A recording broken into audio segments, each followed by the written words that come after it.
So hello hello hello my dear comians, कैसे हो यार आप सब। मुझे उम्मीद है कि मस्त होंगे, झकास होंगे जैसे सारे कॉमियंस रहते हैं और पंछी जी की तरह आसमान में उड़ने के लिए तैयार होंगे, अपनी मंजिल को तलाश रहे होंगे। और जाहिर सी बात है, जब आप मंजिल तलाशते हैं तो अभी बीइंग एन स्टूडेंट सबसे पहला रहता है कि यार बस 90% से ऊपर आ जाएं, फिर लाइफ झकास लगने लगेगी, है कि नहीं। तो बस यही बात मैं आपको बताने आया हूं, समझाने आया हूं। वो पॉइंट्स जो बहुत इंपॉर्टेंट होते हैं उसे अप्लाई कीजिएगा, अप्लाई करने के बाद मार्क्स लाइएगा और मन करे तो धन्यवाद दे दीजिएगा, है ना। तो चलिए फिर समझते हैं कि कैसे लोग 90% से ऊपर मार्क्स लाते हैं, क्या पॉइंट्स हमें ध्यान देने पड़ते हैं। पर याद रखिएगा, पॉइंट्स आपको ध्यान भी देने हैं, अमल भी करने हैं, तभी आएंगे।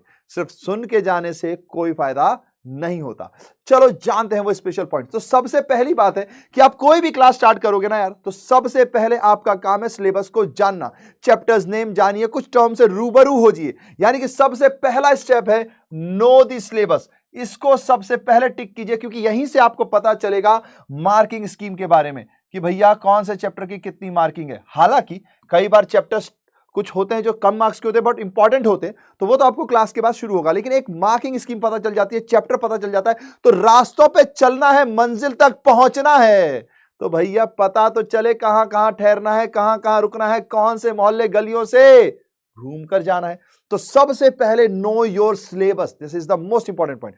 फिर जब आप सिलेबस जान गए, then how you want to learn. जाहिर सी बात है, क्योंकि हम पढ़ाई की बात करते हैं, तो आप कैसे लर्न करना चाहते हैं। इसका क्या मतलब है कि भैया क्या आप फ्री क्लास करेंगे YouTube के ऊपर, क्योंकि फ्री क्लासेस आजकल बहुत सारे बच्चे YouTube से करना चाहते हैं, ठीक है।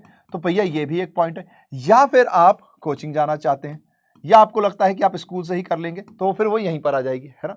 देखिए जाहिर सी बात है, अगर आप YouTube से जाना चाहते हैं तो मेहनत बहुत लगेगी, पर हो जाएगा। तो ये मत सोचिए कि यार अगर मैं क्लास नहीं ले रहा तो 90% नहीं आ सकते, पर मेहनत लगेगी। तो फिर भाई मेहनत के लिए तैयार हो जाओ, फिर उसमें कोई नानुकुरी नहीं होनी चाहिए। तो वहां पे एक्स्ट्रा मेहनत लगेगी, क्योंकि टॉपिक आपको खोजने पड़ेंगे, अच्छे लेक्चर्स आपको देखने पड़ेंगे, सारे लेक्चर्स पेशेंसली पढ़ने पड़ेंगे। कोई आपको देख नहीं रहा तो खुद पे डिसिप्लिन बनाना पड़ेगा। तो यहां पर डिसिप्लिन बहुत इंपॉर्टेंट हो जाता है। और अगर मान लीजिए आपको लगता है कि नहीं यार हम पैसे पे कर सकते हैं, क्लासेस देख लेते हैं, क्योंकि ये बहुत मुश्किल काम होता है, तो ठीक है भैया। और बीइंग एन टीचर मैं आपको बताता हूं कि टीचर जब गाइडलाइंस देता है ना, जब समझाता है कि ऐसे करना है, ऐसे करना है, ऐसे करना है, तो बहुत सारी बातें बताता है, जिंदगी की कहानियां समझाता है, तो बहुत सारी प्रॉब्लम्स वहां पे सॉल्व होती हैं। तो अगर आप कोचिंग डिसाइड कर रहे हैं, किसी भी इंस्टीट्यूट से डिसाइड कर रहे हैं, तो अब ये डिसाइड हो गया, ठीक है, कि भैया हाँ ये करना है, कैसे करना है, ये हो गया। जब ये डिसाइड हो गया तो फिर सोचते नहीं रहना कि यहां जाऊं कि वहां जाऊं कि वहां जाऊं कि वहां जाऊं। किसी एक पर एक बार स्टिक कर गए तो कर गए, अब वहां फॉलो करेंगे। अब वहां क्या फॉलो करेंगे, अब उसको समझते हैं। देखिए स्टार्ट स्टडी। भैया 90% मार्क्स चाहिए, तो अब स्टार्ट तो करनी पड़ेगी ना स्टडी। सब डिसाइडेड है, अब स्टडी स्टार्ट करनी है। तो स्टडी में सबसे पहले किन चीजों पे ध्यान देना है। सबसे पहले मोस्ट इंपॉर्टेंट, किसी भी स्ट्रीम से हैं आप, साइंस से, कॉमर्स से, आर्ट्स से, आपको ध्यान देना है कॉन्सेप्ट पे। सबसे पहले focus on your concepts. Theory topic है तो भी उसके मेन क्रक्स क्या है, पूरी एक लाइन रट्टे नहीं मार पाता आदमी। मेन वर्ड्स, कीवर्ड्स क्या है, क्या चीजें जानना चाहता है, क्या समझाना चाहता है, वो कॉन्सेप्ट आपको पकड़ने हैं। तो सबसे पहली चीज है कॉन्सेप्ट। फिर दूसरी चीज आती है हैंड रिटन नोट्स। देखिए इसमें मैंने बहुत देखा कि बच्चे लोग चाहते हैं कि यार टीचर हमें हैंड रिटन नोट्स पकड़ा दे। बिल्कुल सही है, एक मार्केट है, बिजनेस है, हैंड रिटन नोट्स तो आएंगे ही। पर मुझे ये बात समझ नहीं आती कि अगर मैंने हैंड रिटन नोट्स आपको पकड़ाए या मैंने किसी और से लिखवा के आपको पकड़ाए, तो इसमें आपका क्या भला हुआ। अगर मैंने प्रिंटेड दिया या लिख कर दिया, सर उसमें सिर्फ एक इमोशनल एस्पेक्ट आ रहा है कि अच्छा टीचर ने खूब मेहनत की होगी। पर अगर आप हैंड रिटन नोट्स खुद बनाएंगे ना जनाब, तो 3x की पावर है उसमें। आप कभी भी फील कीजिए, एक लोग कहते हैं ना गुड टच बैड टच, कोई भी बैड टच करता है पता चल जाता है, बिकॉज बॉडी रिमेंबर्स। आप कई बार आपकी आंखें बंद होंगी लेकिन आपको एटमॉस्फेयर से पता चल जाएगा कि बारिश हो रही है कि नहीं हो रही, बिकॉज योर स्किन रिमेंबर्स। कई बार ऐसा होता है कि यार आपको लगता है कि आदमी देखा देखा है पर याद नहीं आ रहा कहां देखा है, बिकॉज आई रिमेंबर्स। कई बार ऐसा होता है कि आंखें बंद है पर पता होता है कैसे कहां जाना है, बिकॉज योर माइंड रिमेंबर्स। आपके हाथ रिमेंबर करते हैं कि भाई कहां क्या है। जब आप अंधे होते तो लोग हाथ से ही तो चलते हैं। यानी hand remembers, eyes remembers, mind remembers, body remembers. तो जब आप लिखोगे ना जनाब, तो आपकी आंखें देख रही हैं, आपका दिमाग देख रहा है, आपका हाथ लिख रहा है। तो बहुत बार यह पाया गया है कि यहां पर 3x की पावर होती है। तो जो भी लोग जो भी लोग आपको दिखेंगे ना बहुत हाई लेवल पे, वो खुद के नोट्स बनाते हैं, वो खुद लिखते हैं, राइटिंग प्रैक्टिस करते हैं। तो प्लीज आप हैंड रिटन नोट्स बनाइए, भले ही शॉर्ट बनाइए, लेकिन बनाइए, ये इंपॉर्टेंट है। ठीक है भैया जी, हैंड रिटन नोट्स हो गए, कॉन्सेप्ट हो गए, फिर अब क्या रुक जाए? नहीं, इसी को रेगुलरली कीजिए, यानी रेगुलर प्रैक्टिस करना जरूरी है। यह नहीं कि 1 महीना किया छोड़ दिया, 2 महीना किया छोड़ दिया, नहीं, रेगुलरली इसी चीज को प्रैक्टिस कीजिए। इसको प्रैक्टिस करने के लिए बेस्ट ऑप्शन, ज्यादा देर तक याद रखने के लिए best option, discuss with mats.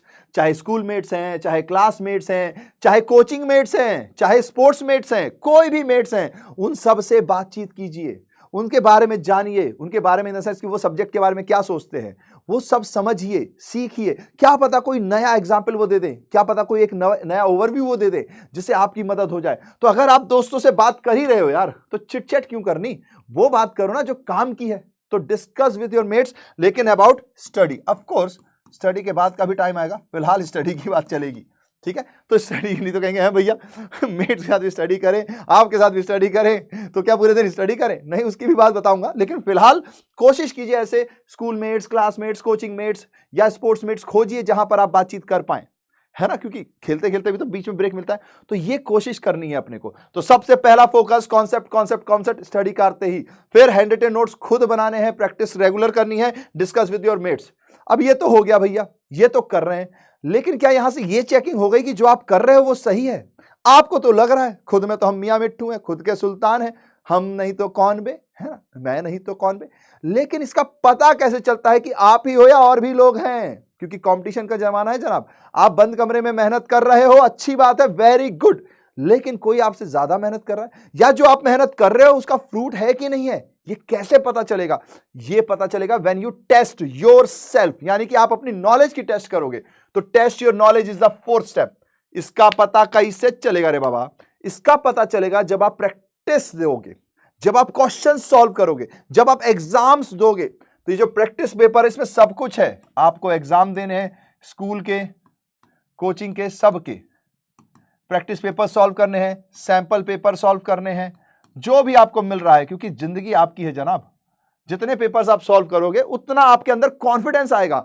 ये चीजें आपकी कॉन्फिडेंस के लिए बहुत जरूरी हैं, क्योंकि पढ़ तो आप रही हो, लेकिन अगर एक बार पढ़ने के साथ साथ ये करने लग गए और इसमें मार्क्स आने लग गए, तो सोचिए कहां पहुंचोगे आप, क्या जज्बा होगा आपके अंदर, पढ़ाई के लिए कितनी रुचि आपके अंदर बढ़ेगी। तो ये इंपॉर्टेंट है। देन उसके बाद रेगुलर रिव्यू, क्योंकि देखिए ये तो हम भी जानते हैं कि भाई सबके 100 में से 100 नहीं आते, है ना, या कहीं ना कहीं कोई ना कोई कमी रह जाती है, तो उसको रिव्यू भी करिए। एग्जाम दिया और फिर सो गए, अरे हाँ एग्जाम जब आएगा मार्क्स देखेंगे यार, जो आगे सो आगे। नहीं जनाब, देखिए कि एग्जाम आपने कैसा दिया, जितना आपने एग्जाम देने के बाद सोचा था मार्क्स आएंगे, क्या उतने आए, और अगर उतने ही आए तो जो गलतियां हुई कहां हुई, क्यों हुई, ये सब समझना है भैया। रेगुलर रिव्यू करना है, एग्जामिन करना है आपको। और अगर आपने ये करना सीख लिया ना जब, तो चेरी ऑन द केक जो है ना वो यही है। ये आपके 85, 70 से 90 कब ले आएगी आपको पता नहीं चलेगा। 90 से 95, 100 आउट ऑफ 100 भी आते हैं लोगों के, पर कम आते हैं, इसलिए हम 90 से अबव कह रहे हैं, ताकि फिर जो जलवा है ना सिर्फ आपका होने वाला है। नाउ उसके बाद क्या है भैया, अगर मिस्टेक कर लिया, एग्जामिन कर लिया, उसके बाद कुछ मिस्टेक्स मिली तो क्या करेंगे?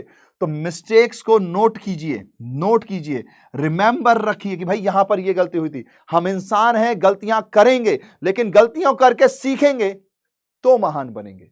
हर किसी ने गलती की है, लेकिन महान वही बना है जिसने उस गलती के ऊपर जाकर दोबारा वो गलती नहीं की और आगे बढ़ा है। बहुत सिंपल है ये पॉइंट।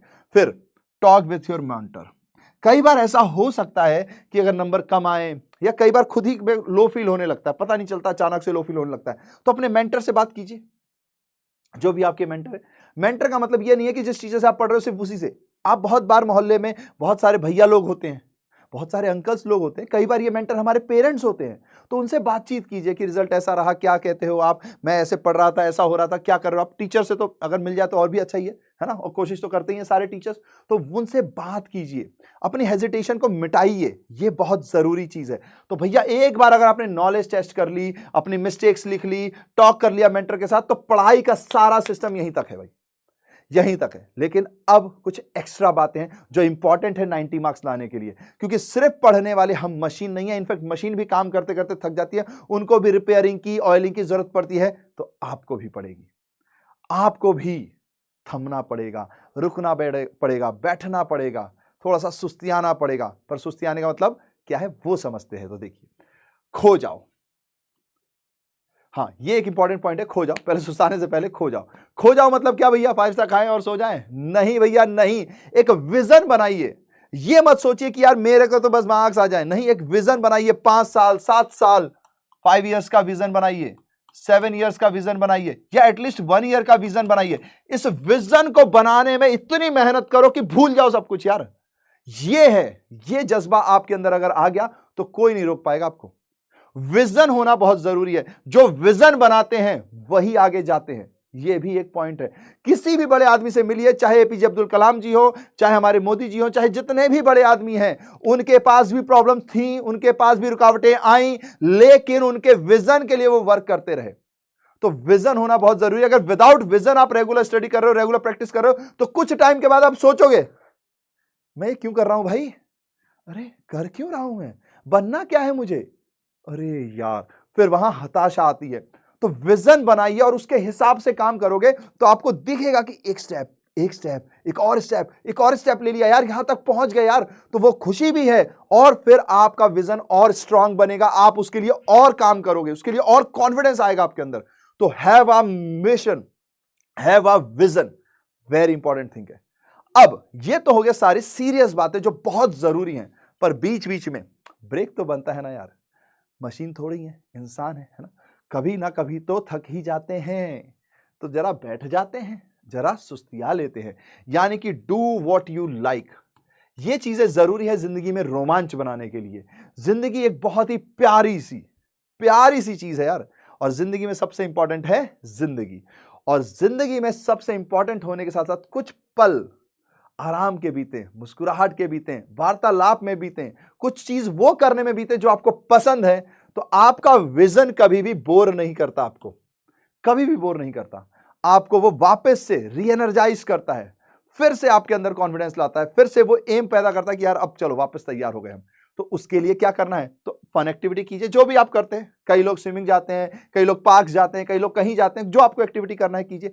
कई लोग पजल सॉल्व करते हैं, कई लोग लूडो खेलते हैं, कीजिए जो करना है। या फिर कोई हॉबी बनाइए, जैसे गिटार सीखना चाहते हैं तो गिटार सीख लीजिए, डांस सीखना चाहते हैं तो डांस सीख लीजिए, हारमोनियम सीखना चाहते हैं तो हारमोनियम सीख लीजिए। लेकिन हॉबीज बनाइए ताकि आपको जब पढ़ाई से बोरियत हो तो कहीं एक जगह जाकर फिर से स्माइल आ जाए, फिर से वो जिंदगी तरोताजा लगने लग जाए। और ऐसा होता है पड़ाव में, कई बार ऐसा होगा कि झुक जाएंगे कंधे पर, उठने का जज्बा इन्हीं चीजों से आता है। तो ये भी करने हैं। देन सुकून। सुकून देखो अलग अलग चीजों में होता है। कई लोगों को हॉबीज में होता है, जैसे मैं हूं, मेरे को पेड़ पौधे दिखते हैं ना, मुझे लगता है बस दुनिया अब जाए भाड़ में, मुझे वहां सुकून मिलता है। वो चीजें मेरे लिए बहुत इंपॉर्टेंट है। बहती हवा, बहता पानी, तरल वाला पानी, सूर्य, हालांकि ऑफ कोर्स ज्यादा देर रहो तो सूरज जी थोड़ा सा पसीना आ जाता है। आसमान देखो यार, मस्त लगता है कि नहीं, है ना। चांद देखो यार, सब मस्त लगता है। तो ये मेरी सुकून एक्टिविटी है, आपकी भी कोई हो सकती है ना। आप मान लीजिए पार्क में किसी से वार्तालाप करते वक्त आपको अच्छा लगता है, या कुछ भी ऐसा अच्छा लगता है, जो भी आपकी पसंद की एक्टिविटी है, जो आपको सुकून देती है, पीस देती है अंदर से यार। कि ख्याल ही बैठे हैं, एक बहुत प्यारी लाइन है कि यार दोस्ती वो है कि दोस्त बाजू में बैठा है, कुछ गुफ्तगू नहीं हो रही लेकिन अच्छा लग रहा है। तो ये जो अच्छा लग रहा है ना, बिना कुछ किए भी, ये एक सुकून एक्टिविटी होती है।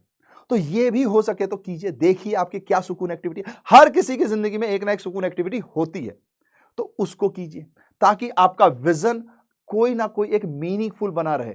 वरना कई बार लगता है कि यार क्या कर रहा हूं यार मैं, क्यों कर रहा हूं यार मैं। तो ये चीजें आपके लिए जरूरी हैं। इसके थ्रू आपके 90% मार्क्स पक्का आएंगे। और मार्क्स छोड़िए यार, जिंदगी में आप हमेशा 90% के ऊपर रहेंगे।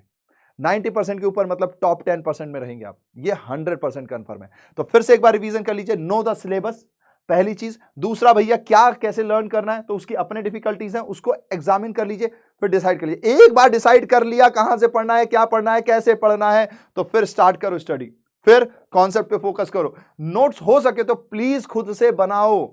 जितने भी बड़े लोग हैं नोट्स खुद से बनाते हैं, शॉर्ट नोट ही सही पर खुद से बनाओ। देन रेगुलर प्रैक्टिस है, डिस्कशन विद योर मेट्स है, स्कूल मेट्स, क्लासमेट जो भी हैं।